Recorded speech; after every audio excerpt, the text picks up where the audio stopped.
Hi, everyone. Thank you for joining us over your lunch hour today for another one of our West webinars. My name is Lola Adebogan, and I am West's Marketing and Admin Assistant. Today, we have David Robinson, EOS Implementer at SMT Business Strategies, presenting on the only 6 areas of your business you have to worry about. If you have any questions for David as we go through the presentation, please feel free to submit them in the Q&A box, not the regular chat box. However, do feel free to use the regular chat box to introduce yourself and tell us a little bit about your business. And as always, the webinar is being recorded and will be available for on-demand viewing. We'll send you a link in your email tomorrow with the link to the recording. With that, I'll pass it over to David to now begin the presentation. All right, thank you, Lola. Hi, everyone. I'm just going to change over to my PowerPoint.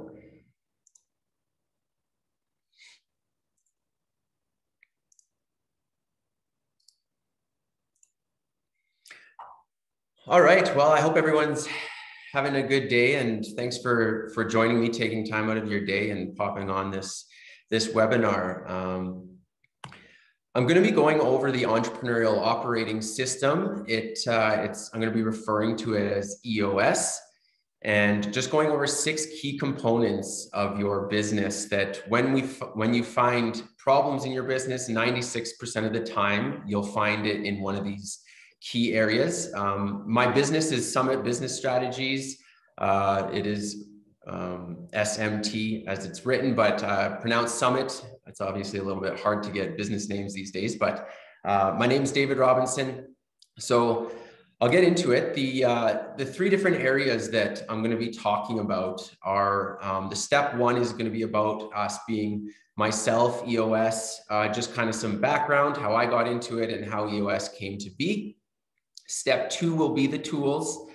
And this will just be, I'm going to open up the fire hose and give you all the kind of tools and disciplines and what make up the EOS model. And then step 3 is just some action steps. I don't want to give you a bunch of theory and ideas and things that you can think about, but I actually want to give you some action items that you can take away from this presentation. So with that being said, oh, you know what? I forgot. I want to open this. I want to do a quick poll on how many have heard of EOS or the book Traction. If Lola, if you could cue that up right now, that'd be awesome.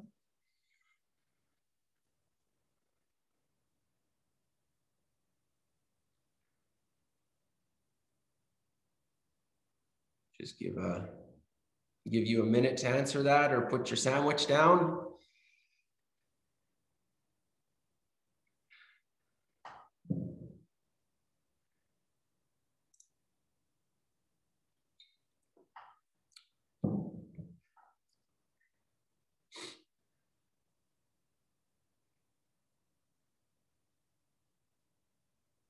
Okay, we could probably close it now.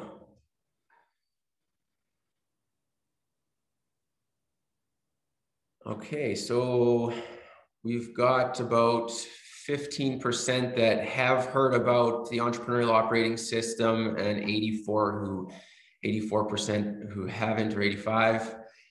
That's good. I'm going to do one more quick poll just so I have an idea what size of companies are on this webinar. So if you can quickly answer, is your company, are you solopreneur, to 5 people, 5 to 10, 10 to 50, and 50 plus? I'll just give you half a minute to answer that, please.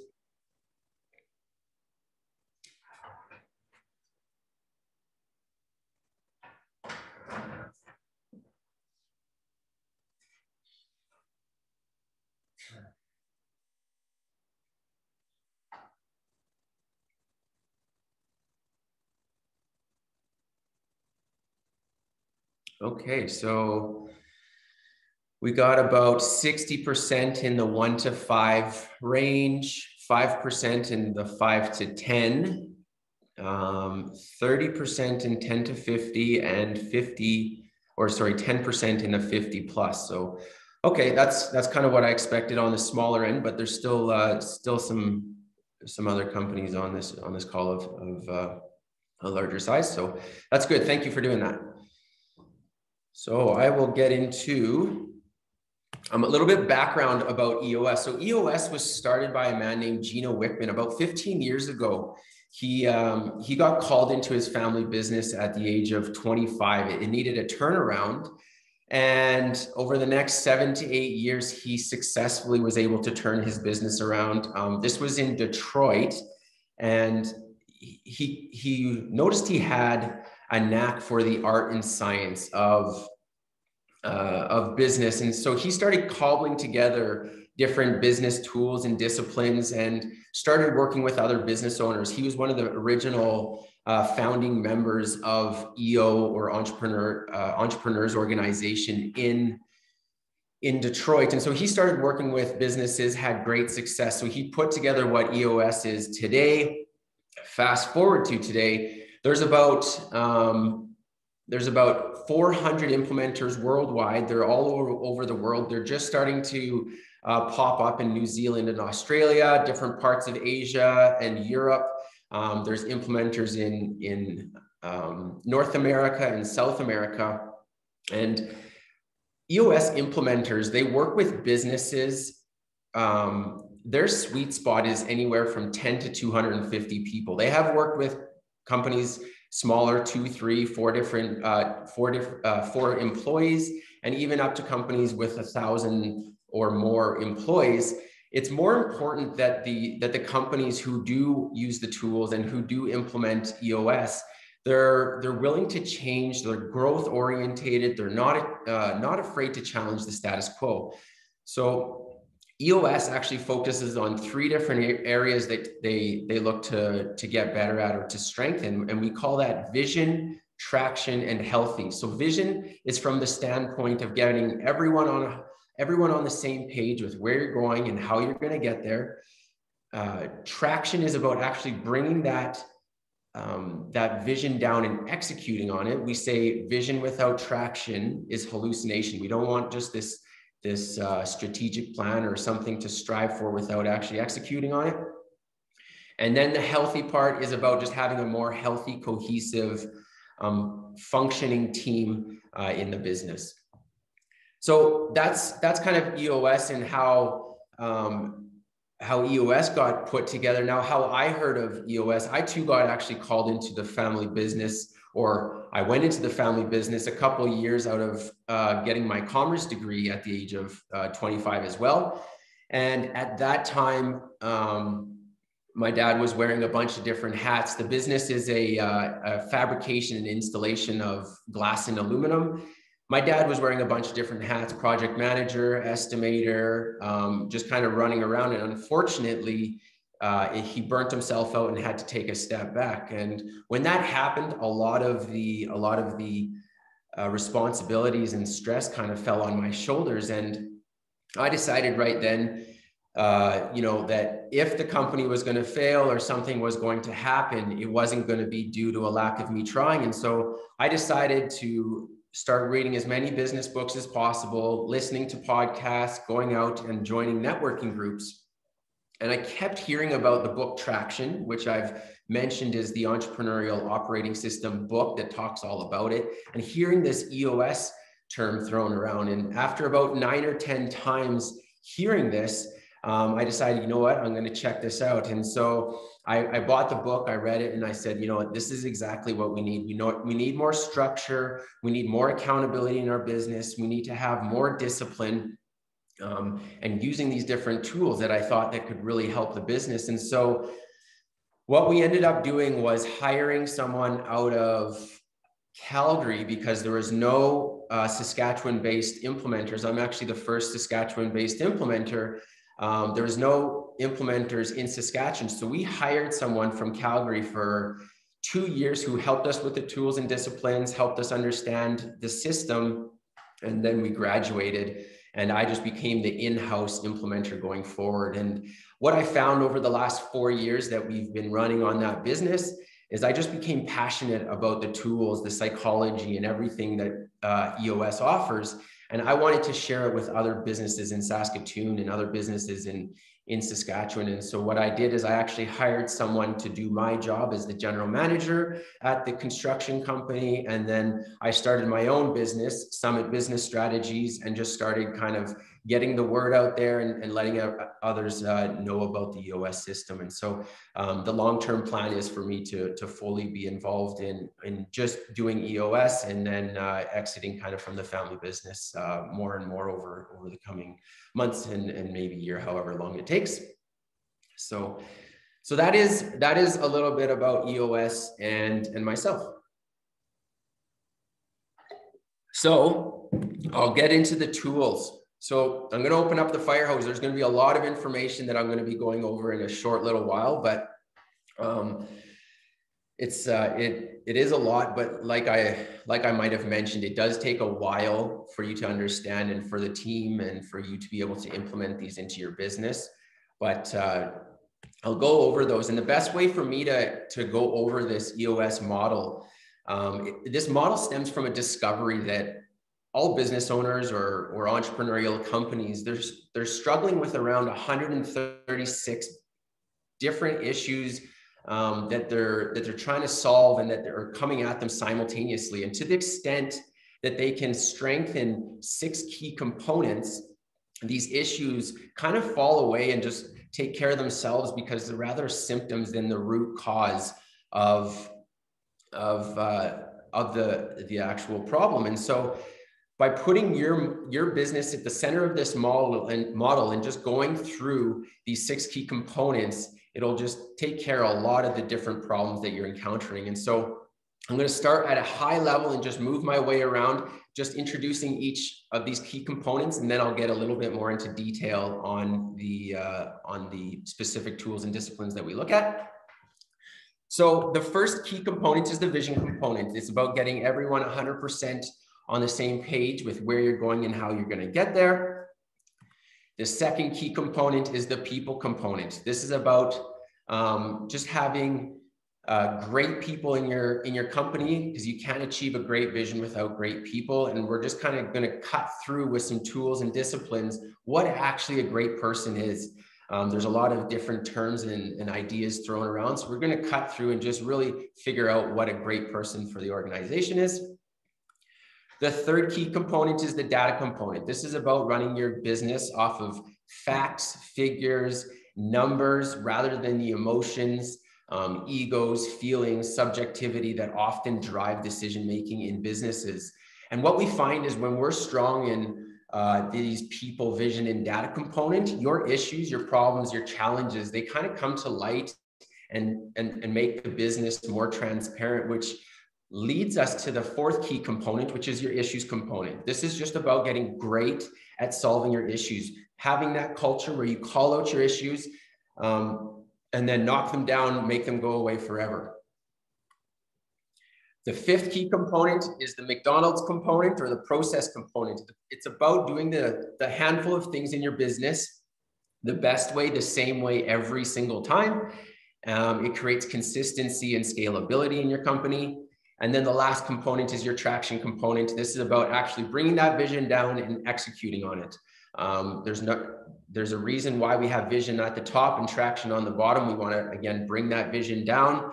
Like I mentioned before, vision without traction is just hallucination. We don't want to just do some strategic planning and get hyped up and then don't do anything with it. So that is what makes up the model. The EOS model is these 6 different areas.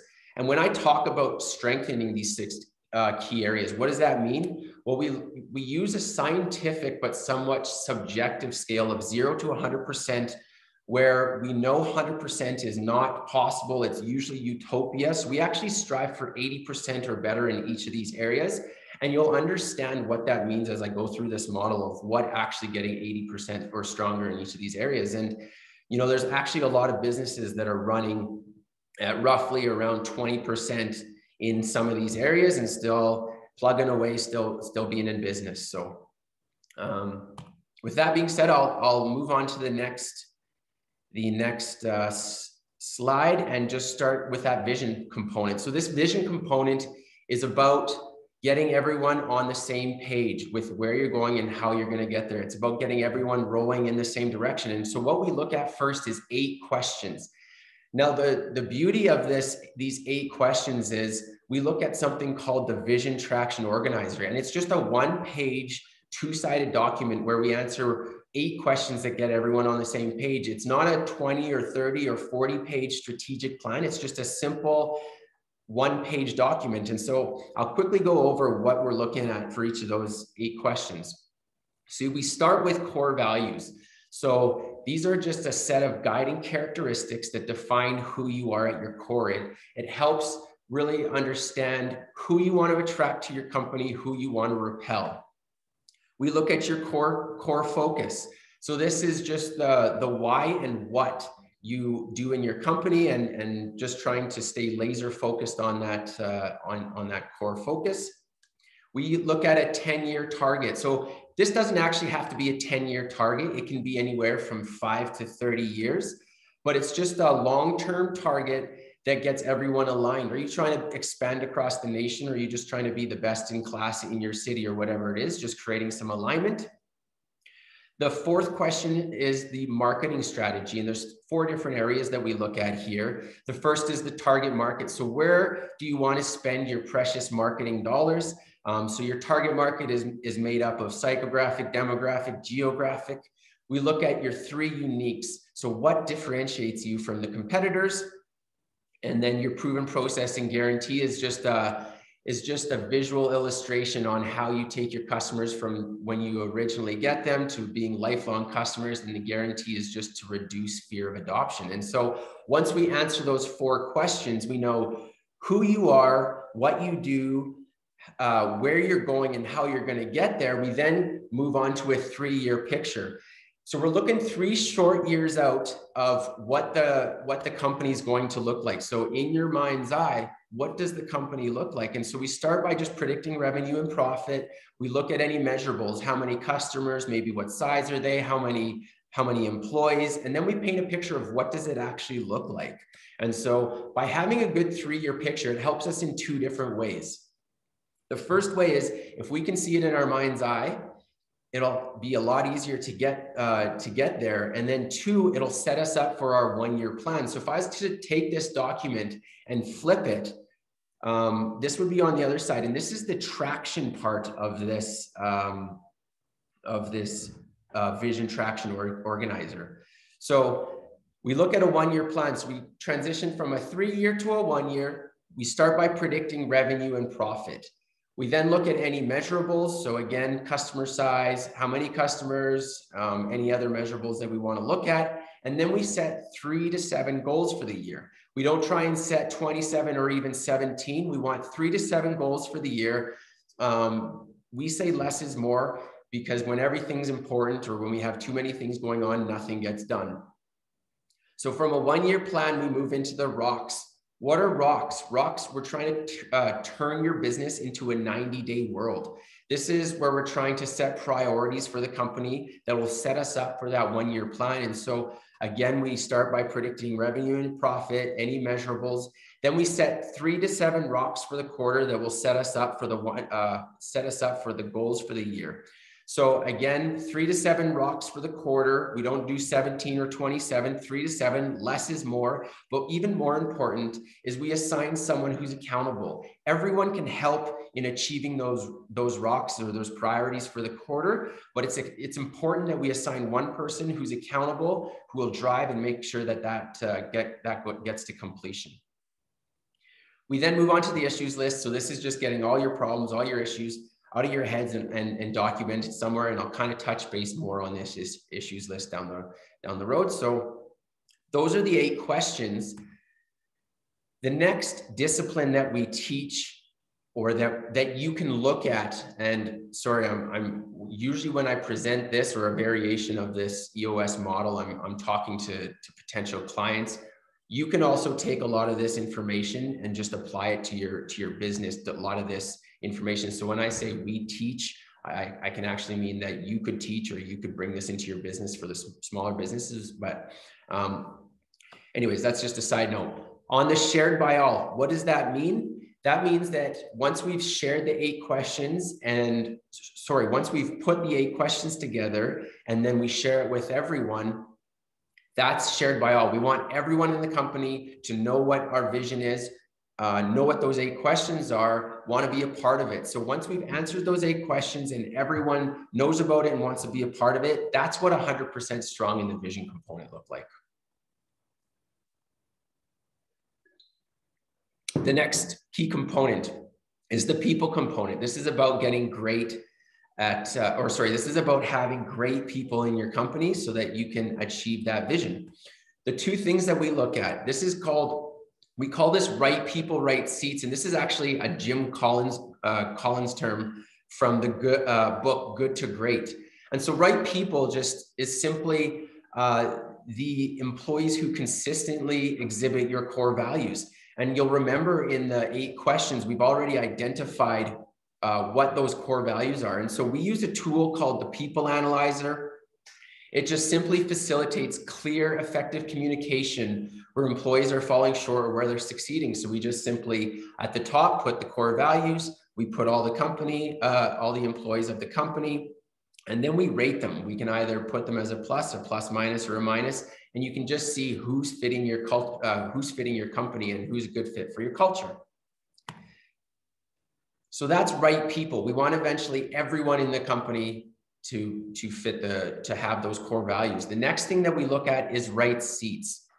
And right seats, we use something called the accountability chart. And right seats is just people who can consistently execute, who have the talent, knowledge, skills to do their job well. And what we look at is an accountability chart. And I'm just going to explain kind of the fundamental belief behind the accountability chart and what it all is made up of. And then I'll show you how you can take it and apply it to your own business. And the accountability chart is basically just an organizational chart, you could say, on steroids. So the fundamental belief is that all businesses have 3 major functions. You have your sales and marketing function. So this is actually going out and getting the work. This is creating demand and turning that demand into sales. You have the operations function. So this is actually doing the work, providing the service, making the product. And then you have the finance seat or function. So this is about cash management, managing the cash going in and out of the business. In addition to these 3 major functions, you have an integrator seat or function. And this is just someone who harmoniously integrates the team to achieve that vision. They're the one who beats the drum. They drive accountability. They're the glue for everyone. And so once we understand the basic structure of the accountability chart, we then have to crystallize the 5 major roles for each seat, making it absolutely clear on what the accountabilities of each person in the seats are. And once we understand the basic fundamentals of the accountability chart, we then go about customizing this structure to your unique organization in 2 different ways.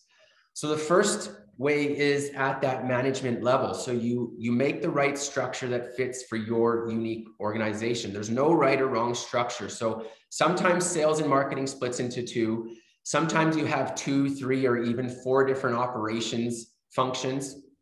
And then sometimes finance splits into HR. It can split into IT. The rule of thumb is 3 to 7. But you have to make the right structure that is right, looking ahead 6 to 12 months in your business. Then we have the integrator function or seat there. And then 50% of the time, there's a visionary in the business. Now, this visionary is the person who likes to stay at 30,000 feet. They're the people who are great with relationships. They usually have a pulse on the culture. They're great problem solvers, but they don't like to get into the nitty-gritty details. And so if there is a visionary in the company, we just have to call it out, because lots of times the visionary is quite different than the integrator. And we just have to make sure that their roles are separated and that we know who's accountable for what. And so that's what we do, is we first make the right structure. We then move on to assigning the roles for each of these seats. So what are the accountabilities for each of these seats? so like I mentioned, we take a structure first, people second approach. We then take the people in your business, or you can take the people in your business and put them in the seats, again, that they're going to love and that they're going to consistently execute on, that they have the talent, the skills, and the capabilities. So that's the second step, is to put these people actually into the seats. So eventually, once we have the right structure built out for the management team, we then go about building out for the entire organization, making sure that that we have the right structure, the right roles and responsibilities, and then putting the people in the seats that they're going to love. Now, there is a rule that you can have more than you can have a person in more than one seat, but you can't have two people in one seat. So I just saw a Q&A pop up here. Is the visionary the CEO and the integrator a PDT, or vice versa? PDT. So the visionary can be the CEO. What you'll find, president. The visionary, the CEO, and the integrator, the president. So you kind of have to call out what each person is. So is there, we're kind of getting into the details, but you have to figure out if there's a visionary in the company, you have to call out that seat. You then need to realize that you probably need an integrator, the person who likes to get into the weeds, who will beat the drum on a daily basis, because they are quite different than the visionary. Sometimes companies don't even have that visionary, they just have that integrator. So again, you have to take the right structure and then kind of put the people in the business into those seats that they're gonna excel at. The only exception is if there is a visionary, then you have to just call it out and put that person in that seat. I hope that helps clarify that. I'll keep moving on, and we can maybe further go into that question later if you'd like, Ronnie. Okay, so there's going to be two problems that you encounter when you're doing this. After the work is done, you're going to have the right person in the wrong seat. So this is someone who actually fits your culture, who does have those core values. Unfortunately, they're in the wrong seat. They don't consistently execute on the accountabilities. They don't have the skills, the talent, or the knowledge. If your company is large enough, I would maybe see if you can find another seat for them. If not, I would urge you to make a change. The other issue you're going to have is the wrong person in the right seat. This is having a person who does have the skills and talent, who is executing on their accountabilities. Unfortunately, they don't fit your culture. They're more harm in the long term than good. And again, it can cause problems down the road. As a team, you have to decide, do you want to make that change? I would urge you to make that change. But again, it is kind of up to the management team to figure out how they want to deal with that. So that is right people, right seats. And what we want to do is get everyone in the company sharing those core values and being in seats that they love, that they're great at, and that they're going to consistently execute on. Once you have everyone in the organization, right people, right seats, that's what 100% strong in the people component looks like.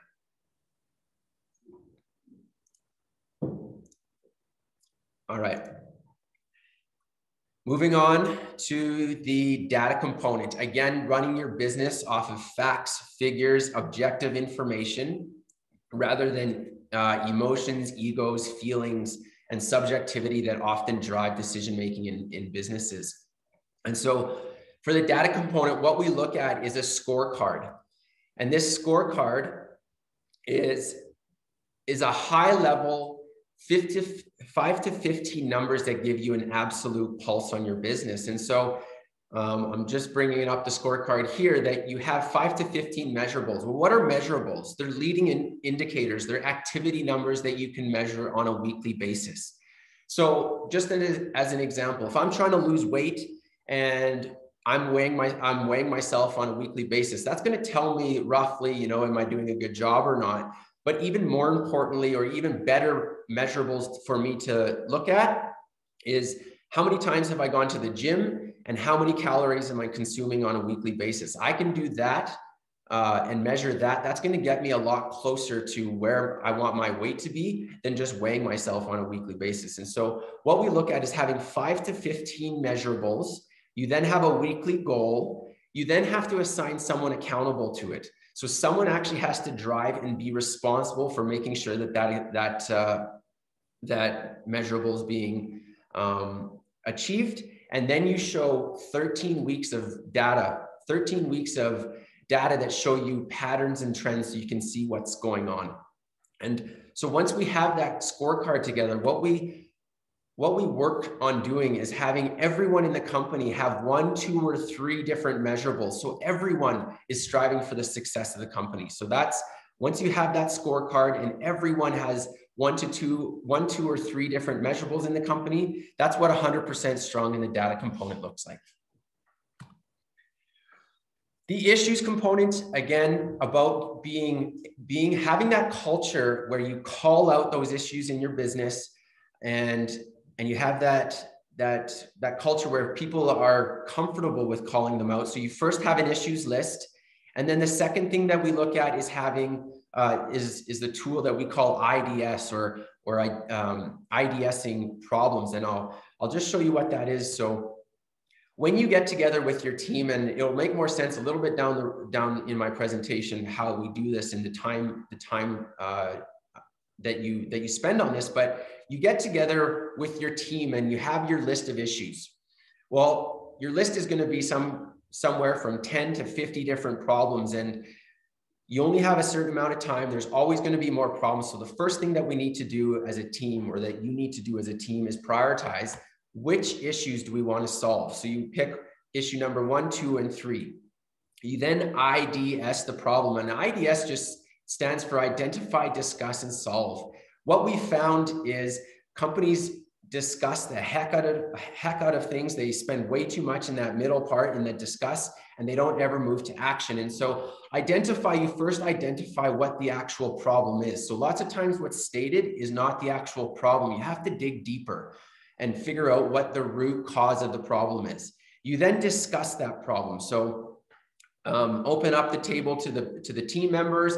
What is the actual problem? Discuss it. Once you hear things more than once people start reiterating themselves, or politicking as we call it, or beating that dead horse, we then say, well, I think we need to move on to solve. So what are the action items? What needs to get done? Who needs to do what? There's probably a couple to-dos in order to make that issue go away forever. You then move from number 1 to number 2. You IDS that problem. You then move from number 2 to 3.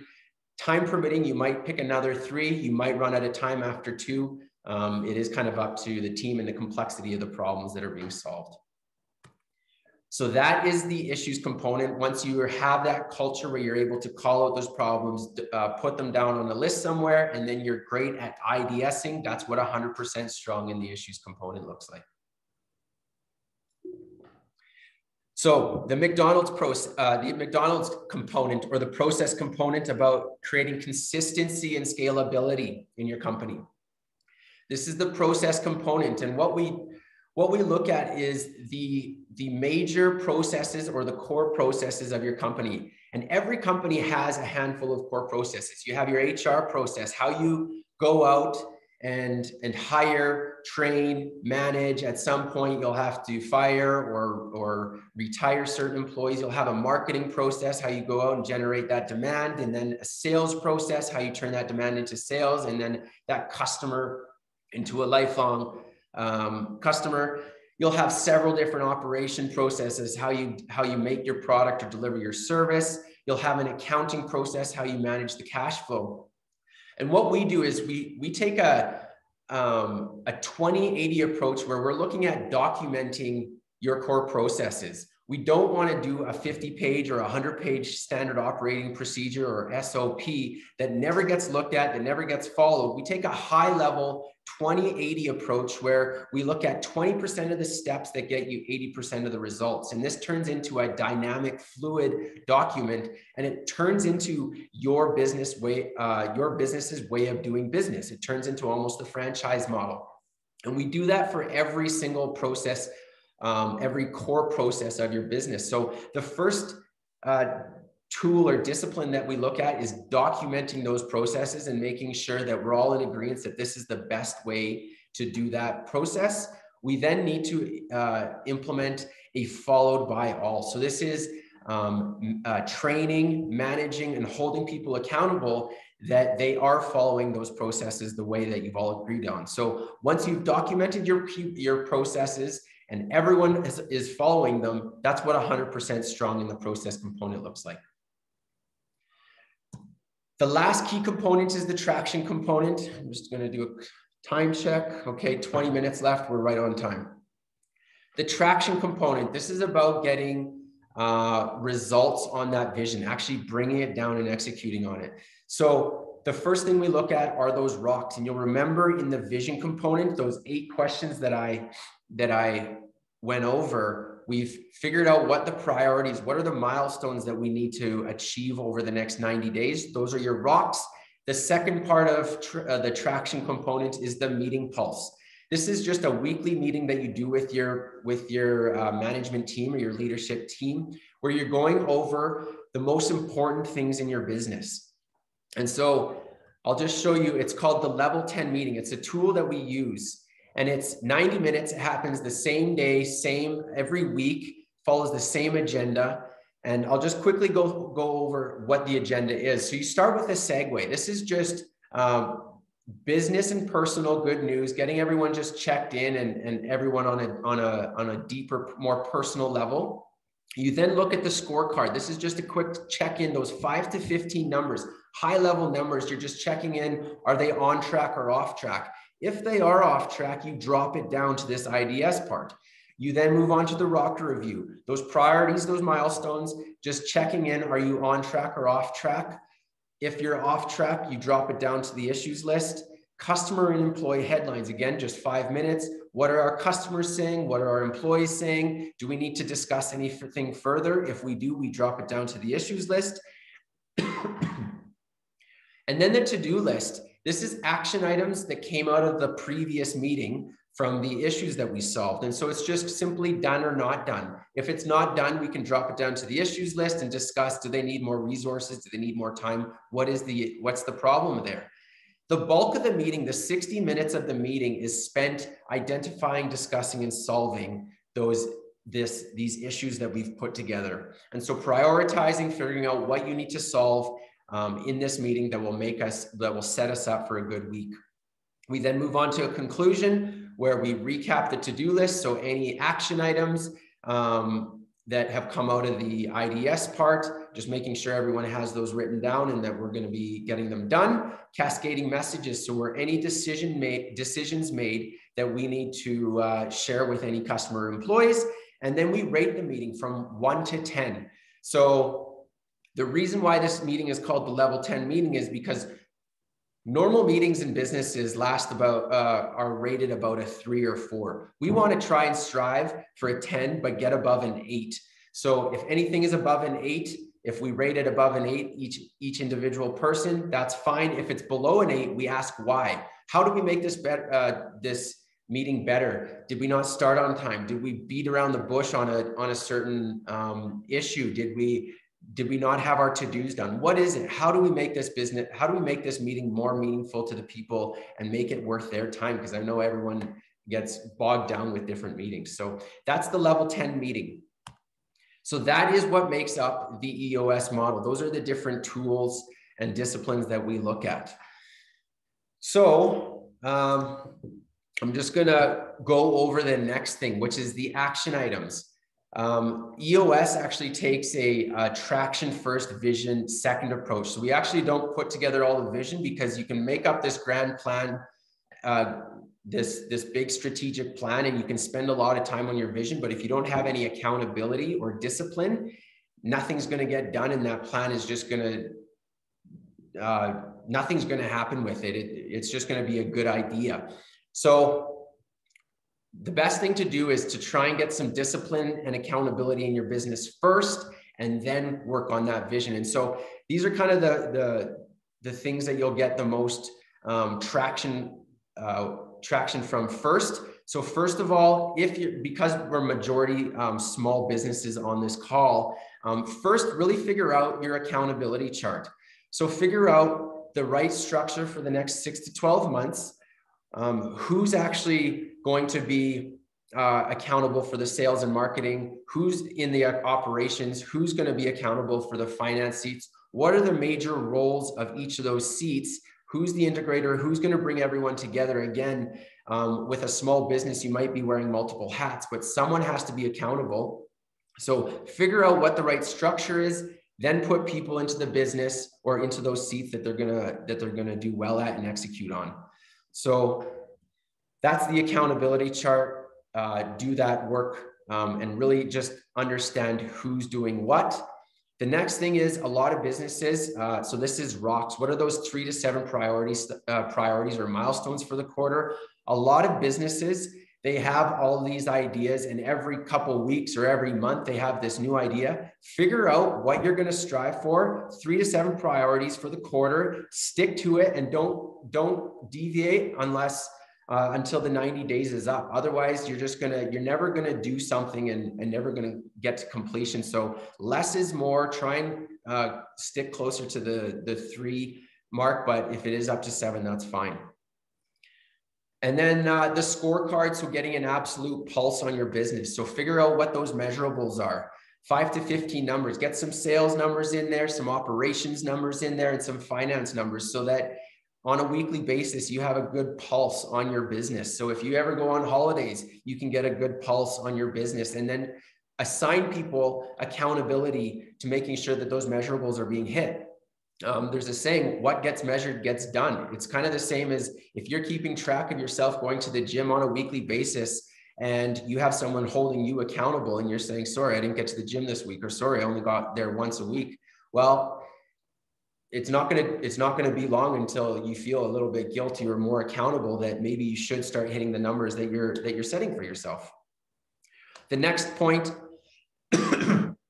excuse me, is that read the traction book. So this is everything about EOS. This is the EOS tools, the models. And again, I threw a lot of stuff at you over this last 40 minutes. Read the traction book. It talks all about EOS. This is a journey. All of the stuff that I showed you, it takes anywhere from 18 to 24 months to understand. And there is a better way to kind of implement it into your business. And then it'll give you a better idea on how to do all of these things. And then the last thing that I wanted to just throw on there was the VTO, these 8 questions. I have one of these for my personal life, trying to just set some goals and some action items for myself. But it's also a good 1-page strategic plan that can help your business as well, instead of doing a 40 or 50-page strategic plan that might not get updated again. So that's just those 8 questions. Again, it's just a simplified way of setting up a strategic plan or vision for your company and yourself. So that's all I've got. So there's 2 different things here. For the smaller companies, go out and look up some of these tools, implement some of these. Reach out to me if you have any questions. I do help businesses with implementing this in their business, helping them with the tools. But reach out at any time if you have any questions. I can be reached at david@summitstrategies.com, spelled SMT strategies.com. I can be found on LinkedIn, Facebook, and Instagram. Please reach out. I'd be happy to connect with you. So just with that being said, does anyone have any further questions for me?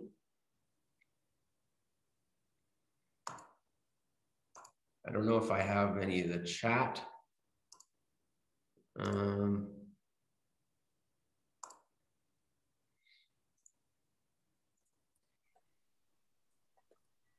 It doesn't look like. Thank you so much for that presentation. I'm not seeing any new questions, but I can start giving the closing remarks. And if any question comes in, oh, there's a couple. Do you see the questions? Yes. So the question is, do you do a review of a business and assist with this implementation? Yes. Yes, I do. So what I do is I can come into your business and I can do a free 90-minute meeting where I go over this information that I went over with you on a deeper level. And just, I think the first thing we would do is just set up a call and just making sure that it's a good fit for you and a good fit for me. You know, business, I guess just answering a few questions, but the first thing after that warm call would be to come into your business and just get a good idea if this is something that yourself and your team wants to take forward or move forward with.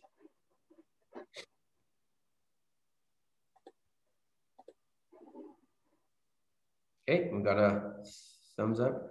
How do you integrate these systems into a business? Any software integrations? Yes, so I work with businesses. There's actually a proven process. If you go to smtstrategies.com, it'll actually show you the process that I take with businesses and how I implement the system into the business on a smaller, like, again, you can pick up traction. You can go to EOS Worldwide. There's lots of different tools and different things that you can do there to help you with if you do have any, if you want to, let's say, self-implement it. If you don't want to use an implementer like myself, you can actually self-implement it. Software integrations.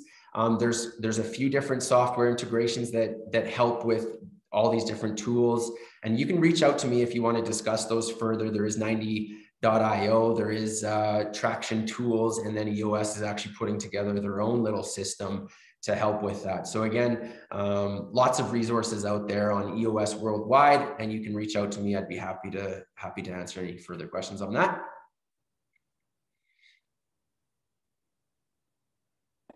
I think those are all our questions. On the presentation link goes out tomorrow. I will also put in David's contact information. So for any of you who have further questions, you can reach out to him. But thank you so much, David, for taking your time to present to us today. Thank you all of you who joined. Don't forget to check our events page at west.ca/events to register for our upcoming webinars. And I will now end this webinar. Thank you everyone for joining, and thank you, David. Thanks everyone. Thank you, Lola. Yeah, have a nice day. All right. Have a good day.